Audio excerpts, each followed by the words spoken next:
Who has the best chicken? McDonald's with their McStrips or Popeyes with their chicken dippers?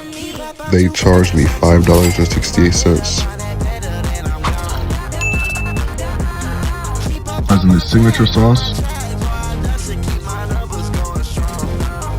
there's a bit more of a fryer grease type flavor. It has a little bit more of a plastic texture. $5 for 3 tenders. Did I get scammed? We tried it with no sauce and then with sauce. That's pretty good. Almost kind of sweet. Not really spicy at all. I got McDonald's for the win. The Popeyes one just doesn't taste as good.